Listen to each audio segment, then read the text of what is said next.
गुरुर सर्वमस्ति गुरु सर्वमस्ति माता च पिता बंधु च बांधव सखा च धनम ज्ञानम यश बलम गुरु सर्वमस्ति। नमस्कार दोस्तों, आप सभी को एग्जाम पॉइंट में स्वागत करते हैं। यानी गुरु सब कुछ है, आपके माता पिता, हित मित्र बंधु और आपके धन दौलत और आपके लिए ज्ञान भी गुरु हैं, जो कि अंधेरा से प्रकाश की ओर ले जाते हैं और बच्चों को होनहार और मंजिल तक पहुंचाते हैं। यानी अंधेरा से प्रकाश की तरफ ले जाते हैं गुरु, और गुरु अपने शिष्य को एक अच्छा मार्ग दर्शन करते हैं और मंजिल को हासिल कराते हैं।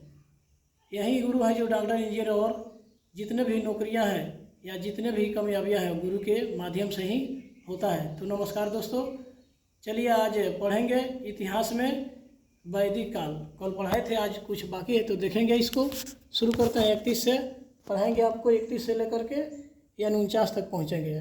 चलिए शुरू करते हैं। आर्य समाज के कई ग्रामों के समूह को क्या कहा जाता था? आंसर होगा 20। आंसर होगा 20। अब कहता है वैदिक युग में सर्वोच्च अधिकारी कौन होता था? आंसर होगा राजा या राजन भी कह सकता है। चलिए अब कहता है वैदिक काल में राजा के सलाहकार को क्या कहा जाता था? आंसर होगा पुरोहित। चलिए अब कहता है वैदिक काल में दो महान पुरोहित हुए थे, उनका नाम क्या था? आंसर होगा वशिष्ठ मुनि और विश्वामित्र जी। अब कहता है वैदिक काल में राजा को परामर्श देने वाली संस्थाएं कौन सी थी? आंसर होगा सभा और समिति। अब कहता है वैदिक काल में परिवार के प्रधान को क्या कहा जाता था? आंसर होगा कुलपत, कुलप। क्या कहा जाता था भाई? कुलप कहा जाता था। चलिए वैदिक काल में लड़ाकू दलों के प्रधान को क्या कहा जाता था? आंसर होगा ग्रामणी, जो गांव का मुखिया भी होता था। अब कहता है वैदिक काल में दस्यु किसे कहा जाता था? आंसर होगा आर्यों के भारत आने से पहले यहाँ बसने वाले मूल निवासी दस्यु कहलाते थे। चलिए अब कहता है धार्मिक अनुष्ठानों एवं पर्व त्योहारों के अवसर पर वैदिक काल के लोग कौन सा पेय पदार्थ पिया करते थे? यानी सोमरस। क्या पीते थे? सोमरस, जिसे यानी अच्छा कहा जाता है और एक सूरा होता है जो नशा के लिए पिया जाता था। और कहता है वैदिक काल में समाज कितने वर्गों में विभाजित था? आंसर होगा ब्राह्मण, क्षत्रिय, वैश्य और शूद्र, यानी 4 प्रकार। कितना जी लिखा है? ब्राह्मण, क्षत्रिय, वैश्य और शूद्र विभाजित था वैदिक काल में 4 भागों में। अब कहता है आर्यों का मुख्य आहार क्या था? आंसर होगा वे अपने आहार में दूध का प्रयोग अधिक करते थे, यानी दूध का प्रयोग करते थे। अब कहता है प्राचीन काल के महाकाव्य का नाम क्या था? आंसर होगा रामायण और महाभारत। प्राचीन काल के महाकाव्य कौन थे? रामायण और महाभारत। अब कहता है वैदिक काल में कबीलाई समाज कितने समूहों में विभाजित थे? आंसर होगा पुरोहित, योद्धा एवं सामान्य लोग, यानी 3 भागों में, पुरोहित, योद्धा एवं सामान्य लोग। अब कहता है उत्तर वैदिक काल का समय क्या है? आंसर होगा 1000 ईसा पूर्व से लेकर 600 ईसा पूर्व तक।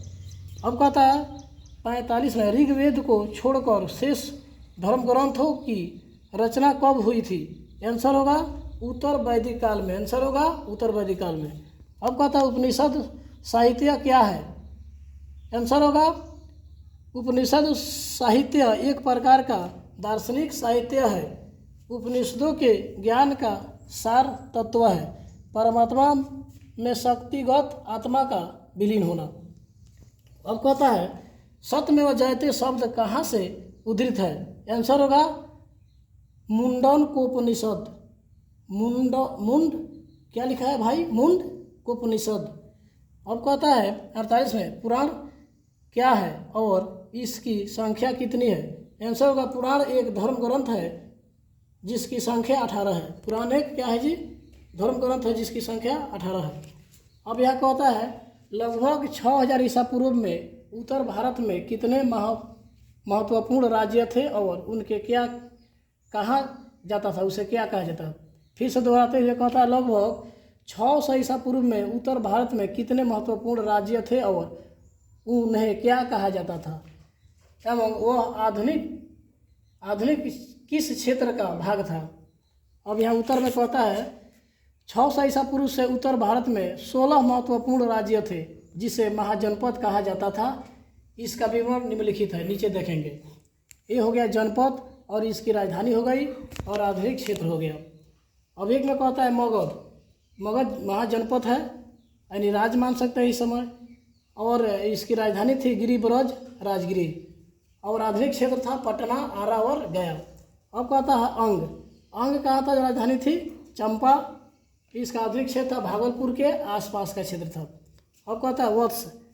इसकी राजधानी थी कुसमया या कौशाम्बी। यह इलाका कहाँ था, इलाहाबाद के आसपास का क्षेत्र था। अब कहता है 4 में काशी। काशी का राजधानी कहाँ जी, बनारसी, बनारस भी कह सकते हैं, और ये जो क्षेत्र था आधुनिक क्षेत्र वह वाराणसी के आसपास का क्षेत्र था। अब कहता है 5 में कौशल। कौशल की राजधानी श्रीवस्ती, अयोध्या भी कह सकते हैं, और ये क्षेत्र कहाँ था, फैजाबाद। अब कहता है अवंती। अवंती की राजधानी उज्जैन या महिसमती कह सकते हैं, इसका क्षेत्र है मध्य प्रदेश का मालवा क्षेत्र। अब कहता है पंचाल। पंचाल कहाँ है जी, अहिछत या कामीपिल्य, इसका क्षेत्र है बरेली एवं फर्रुखाबाद। अब कहता है 8 में बजी। बजी राजधानी वैशाली, विदेह भी कह सकते हैं, इसका क्षेत्र है मुजफ्फरपुर एवं दरभंगा। अब कहता है मौल। मौल की राजधानी कुशीनगर, पावा भी कह सकते हैं, इसका जो क्षेत्र आधुनिक है वो कहाँ है, देवरिया एवं गोरखपुर में है। अब कहता है चेदी। इसकी राजधानी शक्तिमती, और इसका जो आधुनिक क्षेत्र है उत्तर प्रदेश का आधुनिक बुंदेलखंड है। अब कहता है गांधार।